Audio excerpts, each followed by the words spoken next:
Battlefield 5 Firestorm just released early morning March 25th, 2019, and starting any new game or game mode can be confusing at first. Sometimes the most basic of controls can be lost in all the new gameplay you're experiencing. So I thought I'd put together a list of some quick tips to get you started in Firestorm. Number 1. Drop ammo that you don't need. Say you're using an SMG and a sniper, but can't pick up any more ammo for them. It's probably because your ammo inventory is full. You can only carry so much ammo in total, so if you have some shotgun, pistol, or LMG ammo that you're not using, they're just eating away space in your bag. If you're playing in a squad, it might be beneficial to carry other types of ammo for your teammates if you can, but at the same time, you want to make sure that you have enough room for what you need to survive. To drop ammo, press down on the D-pad and then use the right thumbstick to navigate to your inventory to where the ammo is at the top. You want to select the ammo that you don't want with the X button, and then press X again to drop the entire thing, or you can drop a certain amount. Inventory management is always important in Battle Royale games, and that's no different in Firestorm. Number 2.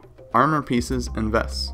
In Firestorm there are 3 types of armor vests. You start with the most basic vests, which can equip 1 armor plate. Once you find an armor plate while looting, press the D-pad button that's mapped to it in your inventory to bring it up. Then press the right trigger to equip it. If your armor gets damaged or broken, you can replace the existing armor pieces if you have reserves in your inventory. There's also a way to equip more than 1 armor plate. Rare armor vests, which are blue, can hold up to 2 armor plates, and epic armor vests, which are pink, can hold up to 3. Looting these armor vests off the ground require you to hold the X button for longer while you're looting, definitely making it more of a risk to change it out if you're out in the open. When you loot a fresh one off the ground, it fills your armor for you, but if you pick it up off a fallen enemy, you'll have to refill the armor for yourself. Obviously, the more damage you can take, the better chance you have of surviving the match and getting the victory, so always having armor will be key in Battlefield 5 Firestorm. Number 3. Switching weapons and firing mode. You're able to equip 2 primary weapons and 1 sidearm in Firestorm. You can also equip different gadgets to use. To switch between your primary weapons, just press Y on Xbox One or triangle on PS4. To switch to your sidearm, double tap Y or triangle. If you want to bring out one of your gadgets like anti-tank weaponry, a flare gun, or a grenade launcher, then you have to press the map D-pad button, which is usually left or right, that's shown in your inventory. After using it, to switch back to your primary weapon, just press Y or triangle again. You can also change your firing mode. Some weapons can shoot full auto or single fire. To switch between firing modes, you'll have to press and hold the Y or triangle button. It takes a little bit longer than just a single press of a button to switch between the firing modes, but it is possible, and it's recommended if you're shooting over long distances. Just remember to switch it back to auto before you get into a close encounter. Number 4. Mark locations, directions, and objects. Unlike some other BR games, you can actually mark objects and locations on the screen, making it easier for your team to see where you're pointing.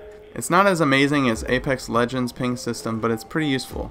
It'll bring up a marker on the screen as well as mark the minimap, and it'll tell you exactly how far you are away from that destination.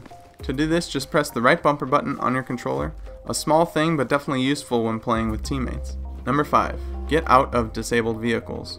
If you get a tank, or any vehicle for that matter, get out of it if it gets disabled or severely damaged. There's no honor in going down with the ship. Flee the vehicle and live to fight another day. Since there's no repair tool in Firestorm and no way to actually heal your vehicle, once your vehicle is damaged, you become a much easier target. Now obviously this is a much needed balancing act in Firestorm that makes vehicles less OP than they could be. While they are still powerful in certain situations, they are easily countered with the right equipment. Number 6. Lootable items. The floor is not the only place you'll be able to find loot in Firestorm. There are different crates throughout the map, along with safes that contain rare loot. The loot system in the game definitely needs some work, as there's really no proximity looting available at this time, but that can get ironed out over time, at least we can hope. Especially when you kill an enemy player and all their loot just goes spilling out of their body, it's really hard to select everything that you want. Loot kind of gets buried underneath everything else.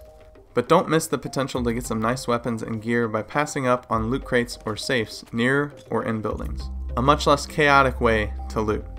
Number 7. Crouch while firing. Now this one's pretty obvious. Like most shooters, crouching while firing greatly reduces your recoil and makes your gun easier to control. Of course it will limit your mobility a bit, but if you're trying to take someone out and have the ability, crouch while firing because it will help you win the fight. Number 8. Try out weapons in the lobby. Or don't. While in the lobby you can find different weapons you use in Firestorm. Give them a try to test out the recoil patterns, ready your aim for the match, or just get warmed up in general. However, if you'd like to keep your eardrums from popping, and actually be able to hear when you're older, don't actually select your class character. It'll automatically throw you in the lobby with about 3 or 4 seconds left, but all the time before that you won't hear any of the gunfire going off or have anybody stabbing you right in the face. This will keep you out of the lobby and your eardrum safe. Number 9. Vault through windows. Sometimes a door is just too far away. If you're not worried about making too much noise, vault through the nearest window to get into a building. You can jump in and out of the buildings, making getting in and out much faster. It just might give you that edge at the beginning of the game so that you get the loot before everybody else. Number 10. Weapon attachments. In Firestorm, only the higher rarity weapons will have scopes. The common or green weapons will only have iron sights. Rare or blue and epic, which is pink, will have scopes, extended mags, or other items to reduce recoil. Even some of the rare weapons don't have sights on them, but they have other advantages like they're more powerful or they have other attachments that make them a better gun over a common one. As you may know, in Firestorm there's no way to actually move attachments from one gun to the next or find them in the world. Guns are preset and the higher rarity weapons are usually better. So there were some tips to help you out when you first jump into Firestorm. Some of them might be very obvious, but when you start playing a game you can miss even the most simple thing. Hopefully these were useful and helped you out in some way. If so, definitely give the video a like and maybe subscribe to stay up to date on everything that I publish here on my channel. I played the game last night quite a bit and had a lot of fun with it. I'm still getting used to everything with the game because I've only been playing Battlefield 5 for about a week now, but I feel like a lot of the knowledge that I've gained playing PUBG can translate easily to the Firestorm game mode. Even though there are vehicles in the game, a lot of times you're just on your feet, running around trying to spot enemies and survive. But I definitely plan on making more Firestorm videos going forward as I'm enjoying my time with the game so far. Let me know in the comment section below if you were able to play Firestorm, if you're able to give it a try, and what you think. But with that being said, I hope you guys have a good rest of your day. Until next time, I'll see you later.